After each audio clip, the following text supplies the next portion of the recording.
नमस्कार। आज हम एक कहानी पर बात करने वाले हैं। ये कहानी है बेला नाम की एक महिला की, जिसकी जिंदगी को दो बिल्कुल अलग-अलग शादियों ने एक नया मोड़ दिया। तो सवाल ये उठता है कि आखिर वो कौन सी एक चीज है जो एक रिश्ते को इतना तोड़ देती है और दूसरे को इतना संवार देती है। बेला की कहानी में हमें शायद इसका जवाब मिल जाए। तो चलिए उनकी जिंदगी के इन दो अलग-अलग हिस्सों को जरा समझते हैं।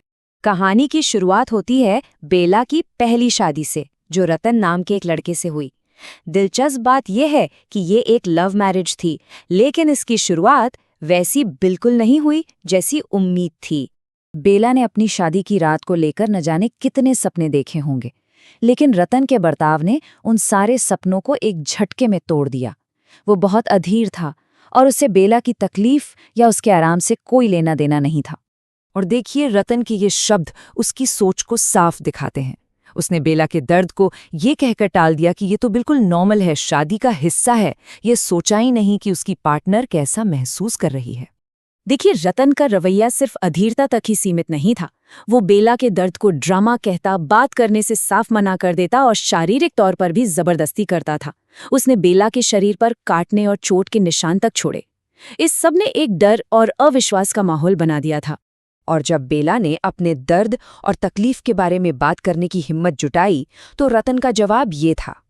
मतलब साफ था, वो ना तो अपनी गलती मानने को तैयार था, ना ही खुद को बदलने को। और इसी वजह से आखिरकार उनका तलाक हो गया। लेकिन कहानी यहाँ खत्म नहीं होती। अब चलते हैं कहानी के दूसरे हिस्से में। तलाक के बाद बेला की एक अरेंज मैरिज हुई सुबोध नाम के एक आदमी से। सुबोध भी अपनी जिंदगी में एक धोखे से गुजरा था और उससे उभरने की कोशिश कर रहा था।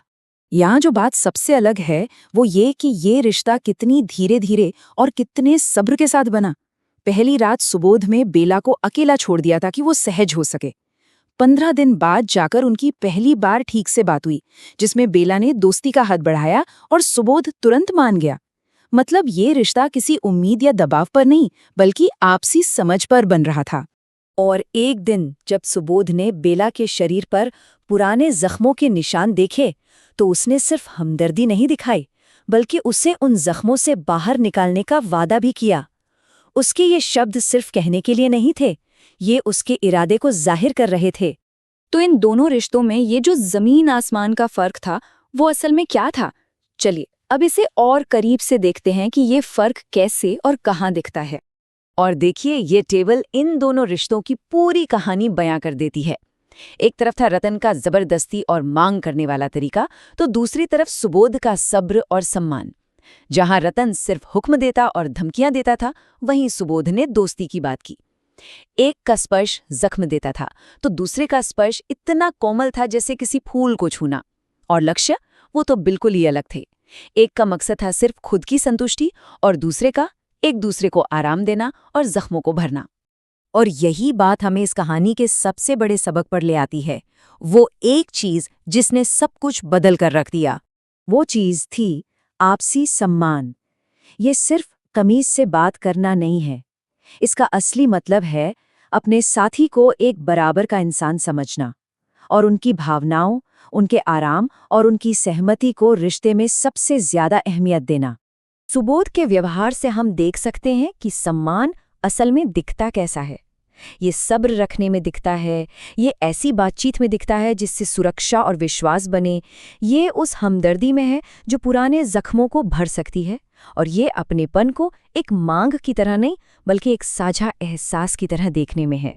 तो असल बात यही है, सम्मान सिर्फ अच्छा व्यवहार नहीं है, बल्कि ये वो बुनियाद है जिस पर विश्वास, सुरक्षा और आखिर में सच्चा प्यार पनप सकता है। इसके बिना कोई भी रिश्ता बस एक खोखला ढांचा रह जाता है, ठीक बेला की पहली शादी की तरह। और ये कहानी हमें एक आखिरी सवाल के साथ छोड़ जाती है। अगर सम्मान एक सोचा समझा फैसला है, तो फिर सवाल ये उठता है कि हम सब अपने रिश्तों में, रोजमर्रा की जिंदगी में ये फैसला कैसे लेते हैं? ये एक सोचने वाली बात है।